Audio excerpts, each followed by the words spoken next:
It's time for our very first day of kindergarten, as we break down the adventures and shenanigans of this preschooler. If you haven't already, the newer Kindergarten 3 story explained is already on the channel, and you can expect the Kindergarten 2 explained within the next few days, so there's still much more to cover. Without further ado, let's try and get straight A's in finger painting, or whatever preschool kids do these days. It's Monday. It's the start of the week, and we find ourselves in a very strange situation. See, we are stuck inside of a time loop, forced to restart the same day over and over again, until we find out and solve the mystery that plagues our school. On our desk, we have a piggy bank, which contains an extra $7.50 for us to take to school. I mean, $7.50 for a 5-year-old is like $750 for us, so hell yeah, we're bringing it. Once we arrive, there is a kid called Bugs that can smell money, telling us to give him half of it.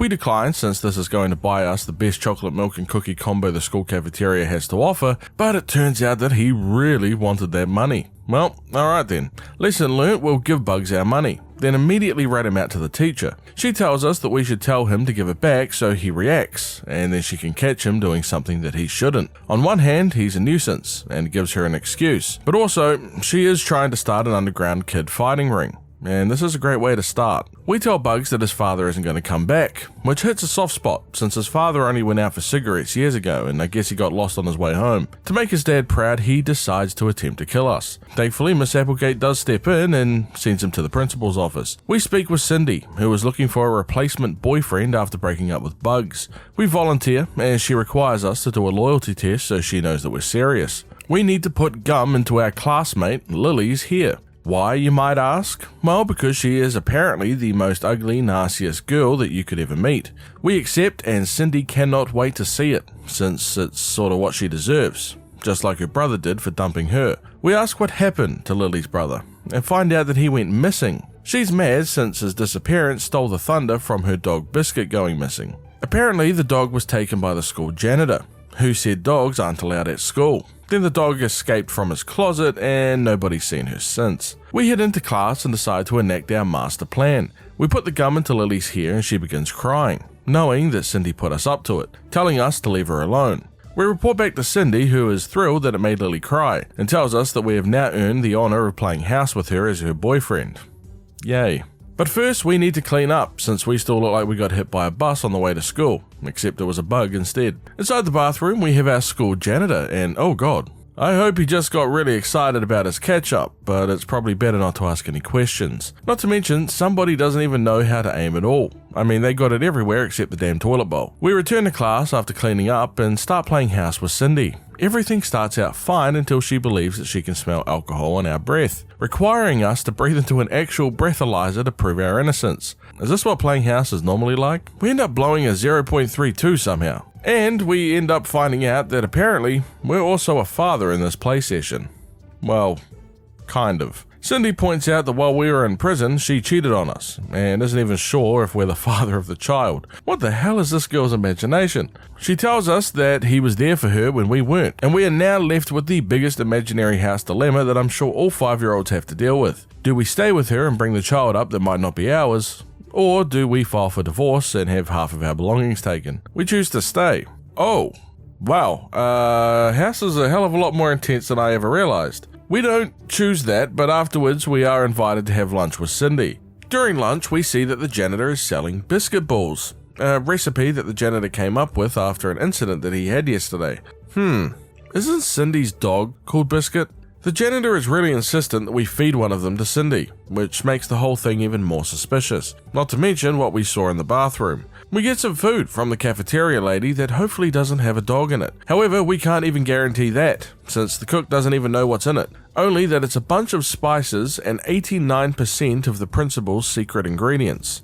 It's never a good sign when the principal is the one providing the ingredients, not the cook, but we get ourselves a bowl anyway. It turns out that Cindy is a vegan, even though she doesn't know what the hell a vegan is. Only that she's heard that it's good, and now requires us to get her a vegan meal. Luckily, one of our fellow classmates, Monty, is selling a salad, which we are able to buy Cindy for lunch. Surprise, surprise, she doesn't like the salad, wondering why she even does this whole vegan thing to herself. But she does thank us and offers to give us something for being so nice during recess. Since we already put gum into Lily's hair, Cindy thinks that it would just be best to throw something gross over her during recess, and the janitor has a whole heap of gross stuff in his closet that we could use. Luckily, she pinched his closet key, and now we can go have a little look at what the janitor is hiding. Yep, to be honest, this was about what I was expecting. We take the bucket of blood with us, and with the help of Cindy, we're able to pour the bucket of blood over Lily, guaranteeing years of bad karma. Oh, damn, that's dark as hell. Miss Applegate comes outside asking where Lily is, and Nugget, another one of our classmates, points out that she just jumped down into Nugget's cave.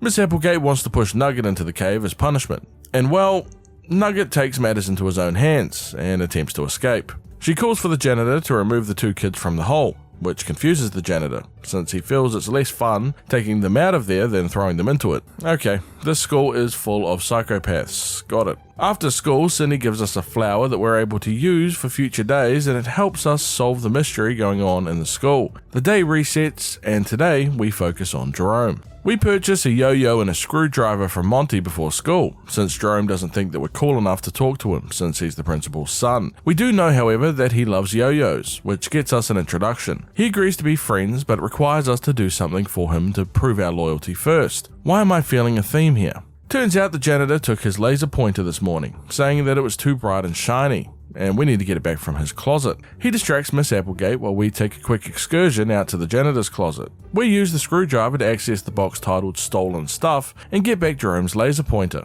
We return it to him at lunch, but the janitor starts screaming out since he noticed somebody went into his closet. We quickly stash the laser pointer in the trash, before the janitor goes full airport security and starts patting us all down. The lunch lady tells him to leave us all alone, and saying that he's just looking for an excuse to impale a child on his mop. Beg your pardon?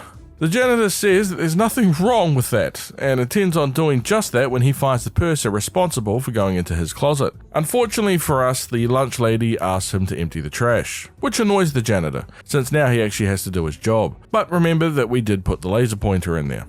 When he returns, he mentions that he put it in the bathroom for some reason, so we now need to sneak out once again. Jerome pays off the lunch lady, and we make our way out, seeing Lily listening in on the principal. We arrive at the bathroom where the hall monitor is currently waiting. It turns out that extortion is common in this school, and he tells us that we will need a pack of cigarettes to turn a blind eye to whatever it is that we plan to do here in the bathroom, without a pass. Luckily, we brought cigarettes from Monty before school, and we make the trade. We return to Jerome during recess, and Monty calls us to the side. He mentions how Jerome briefed him on the mission, and that the janitor is mighty suspicious of Jerome, so much so that it looks like he might even try to kill him. Monty thinks that the janitor has been harassing kids at the school for decades, and now it's time to take him out. He gives us a listening device that the principal gave to his son Jerome. Apparently, they pop whenever they hear something that they don't like. Monty's deactivated that feature and made it remote controlled instead, so we place it behind the janitor, tell Jerome to run, and just like that,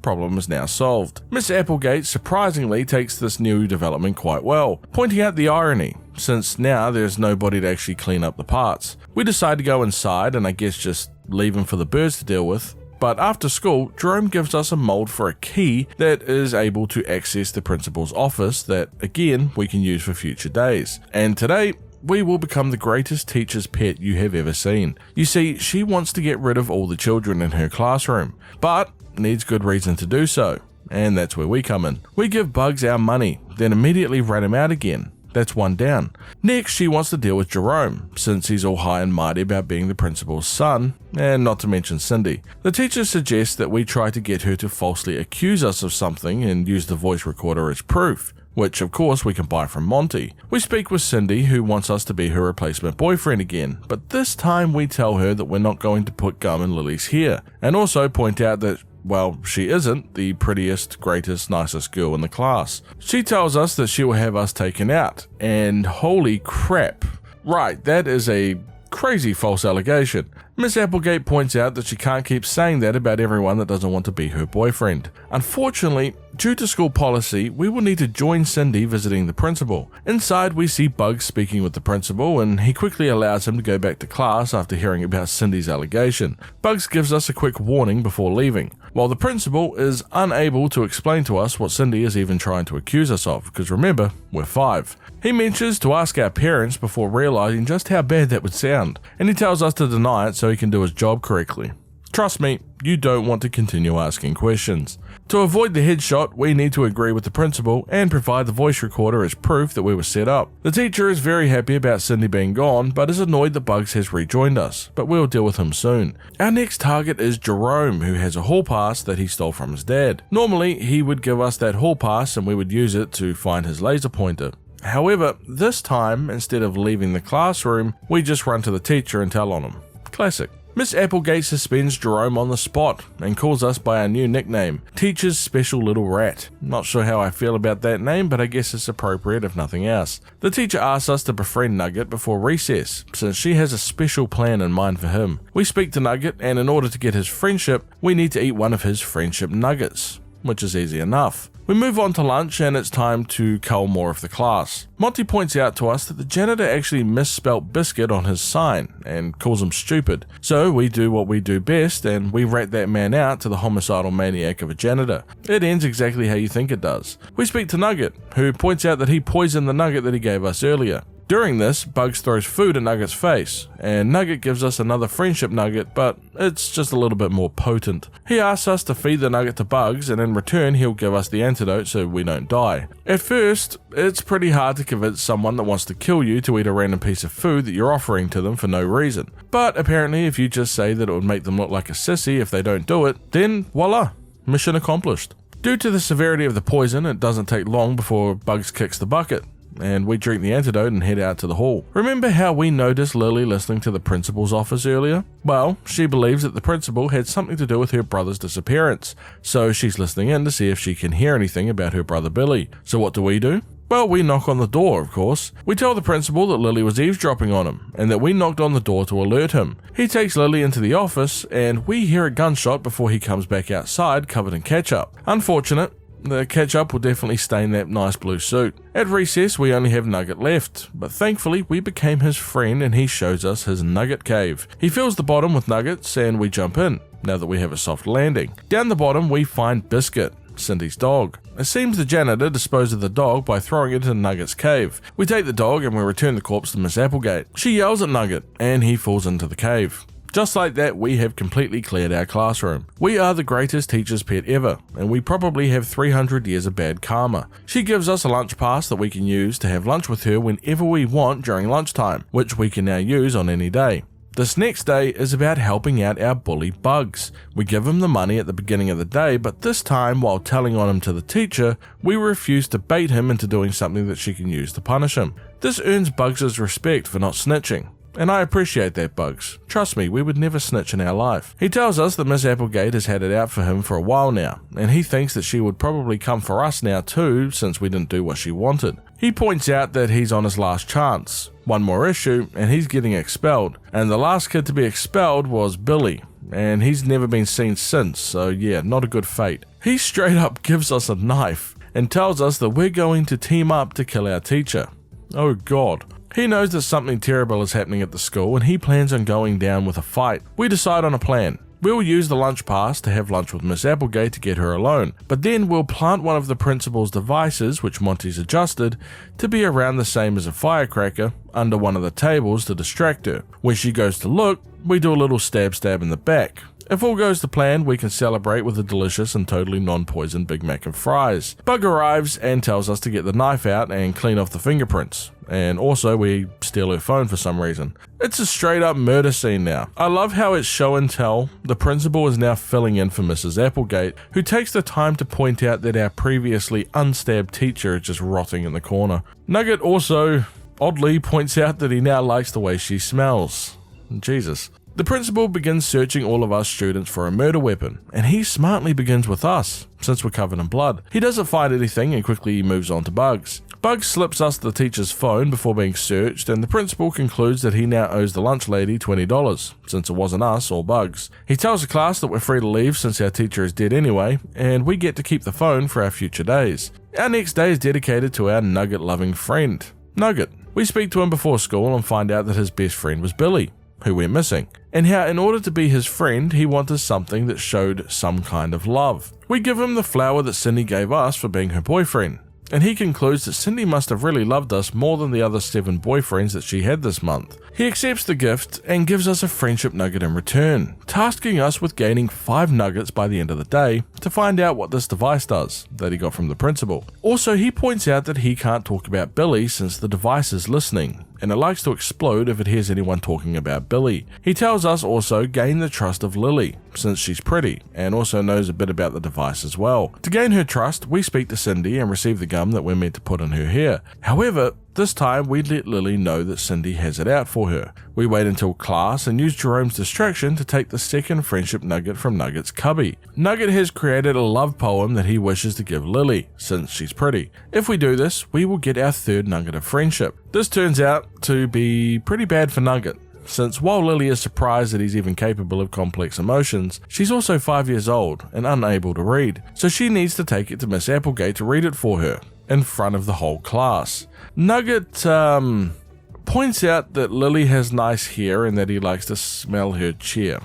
Yep, it's really bad. Lily thinks it was mortifying, while Nugget almost died of embarrassment. However, we did technically do what he asked, and even if it went poorly, we still get our third nugget. The fourth nugget is just poisoning bugs again, which has almost become a profession at this point. At recess, Nugget retrieves the device from us and places it a safe distance away. He tells us that the device explodes if it hears somebody talking about certain things, such as Billy. So we decide to place the device behind the statue of the principal, and well, talk about Billy to Lily from a safe distance. We technically put the blame on Lily, who Miss Applegate already knows hates the principal, so totally believes that she had something to do with destroying his statue, while we just bribe her with a donut, which totally works. Nugget takes us into his cave and shows us his memorial that he made for Billy, stating that the flowers are starting to die, just like his hope that he'll ever see his friend again. We place the flower that Cindy gave us on the grave, which gets Nugget emotional, as he points out that Billy was the only other person to get all 5 of his friendship nuggets. He decides that he can't hide it anymore, and he comes clean about how Billy told Nugget a bunch of things before he went missing, and that the pills that he's received from the principal make him forget, but he doesn't want to anymore. After school, he gives us a note that Billy gifted to him, but he can't read it, and neither can we. I do find this a little strange, since Nugget did manage to write a poem but doesn't know how to read. Is that just me? The next day, we will need Monty's help. Monty is able to use the key mold that we received from Jerome, but it will take an entire day to make it. Not to mention a hefty $20 price tag on that bad boy. We only have $5 since Bugs took half of it, so we sell him our lunch pass for $3 and begin saving money. We speak with Nugget and start pressing him about Billy's disappearance since we need to go to the principal's office. Nugget begins getting concerned and eats more of his pills, so he forgets, pointing out that he can't speak about Billy since the principal told him not to. He reports us to the teacher and we head to the principal. He wants to know why we're asking around, and we convince him that we're just sad that Billy's gone, not that we're looking into his death, and he just gives us a bottle of pills and tells us to take one whenever we think too much about Billy, and to consider it a portable therapy. Oh god. We're sent back to class and give one of the pills to the teacher, who loves them. This also causes her to just generally care less about what we do, so we take advantage. We head to the janitor's closet and we can find a $5 bill sitting in his belongings, and we snatch that up to make our total $12. We take another $2 that's just sitting in this cubby, and we sell the pill bottle to Monty for a further $4, which gives us $18 in total. We manage to get our final $2 by just waiting around instead of doing anything. How this works, I don't know, but I wish it were real, let me tell you. After school, we give Monty the money and he gives us the key to the principal's office that we can use any day that we want. Now we head into our final day, which requires us to help out Lily. We ask Monty to read Billy's letter that we got from Nugget, since he's the only 5-year-old that can actually read it. The letter mentions a secret hatch in the principal's office that can be opened with a code written below. The handwriting, however, is horrendous, so Monty will need until lunchtime to figure out what it even says. We let Lily, who is now ecstatic, saying that Billy is probably down the hatch. But first, we need to get sent to the principal's office to confirm the location of said hatch. We speak with Nugget again and push the Billy topic enough to be sent to the principal's office. We receive our bottle of pills and take a little accidental detour before we leave the room. Whoops! What's under this rug here with all the blood still on the ground? Must be nothing. He's mad, but we act dumb and go back to class. The next job is to check in on the janitor, since he's likely involved in this entire mess, which, let's be honest, isn't much of a stretch. We find him again in the bathroom and guilt him into actually doing his job and cleaning one of the toilets. While he does that, we check the ketchup bag and find out that it was actually blood the whole time. Really? I would never have guessed. We take a severed finger as proof and we make our leave. At lunch, we receive the code from Monty and show the finger to Lily, who is grossed out. And we head to the bathroom, pay off the hall monitor again with cigarettes, allowing Lily to use the teacher's phone to call the principal and to force him to get out of his office and go and check the classroom. Once inside, we use the code on the principal's desk, open the hatch with the key, and oh my goodness. Normally these sorts of places should have a big old TV, a console, maybe a pool table, or even a mini fridge, a man cave. The hell is this? Somehow Lily recognizes this abomination as her brother Billy, who is now currently alienified in this test tube. We use the buttons on the console and manage to cure and return Billy back to his normal human form, while killing the monster on the left and conveniently leaving the one on the right. The principal arrives with a big ass gun and tells us to get away from his experiments. He states that these creatures live beneath the school and give off chemicals that affect the human body in strange ways. Apparently, that chemical is in the drugs that he's been handing out to these people, and each person reacts differently. We ask about Nugget, which the principal is a little bit baffled by, stating that he isn't even sure what's wrong with Nugget, but the pill seems to help fix it. He wants to replicate the chemical production in humans to reduce risk factors, and even points out that Nugget was originally going to be the test subject. That is until Billy stumbled across one of the creature's bodies in the janitor's closet while he was dealing with Biscuit the dog. We quickly release the monster to fight the principal, and holy hell, he even takes his head as a prize. Billy awakes and we head for show and tell. Nugget is delighted to see his friend once again, as Miss Applegate points out that being in a vat under the school is still not good enough reason to skip class, and he orders him to go and see the principal. Lily points out that the principal, exploded, which makes Applegate realize that now there's no one to actually sign her checks anymore, as she quickly bails since she will not be caught working for free. Lily and Billy thank us for our trouble and give us a rare Monstermon card as compensation, mentioning that their dad works at the Monstermon company. Now, there is a secret ending that we will quickly cover. If you collect all 25 of these Monstermon cards within the day, you can present them to the shrine within Nugget's cave. Upon doing this, the sky will turn red, and the first thing the principal thought of is to pull out his gun and threaten the sky. Each of the kids begin exploding as Miss Applegate screams in delight that the sky is actually answering her prayers. Well, that is until she explodes herself. Everyone else explodes but leaves Nugget and ourselves alive. Nugget thanks us for our help and tells us that we must do this again at a different kindergarten for kindergarten 2, and breaks the fourth wall before thanking us for playing. And that marks the story of kindergarten 1. I hope you guys enjoyed a more relaxed and more comedy-based story. I just wanted to bring some variety. If you made it to this point of the video, put Nugget Cave in the comments down below so I know. Remember to keep an eye out in the next few days for kindergarten 2. Until next time guys, peace.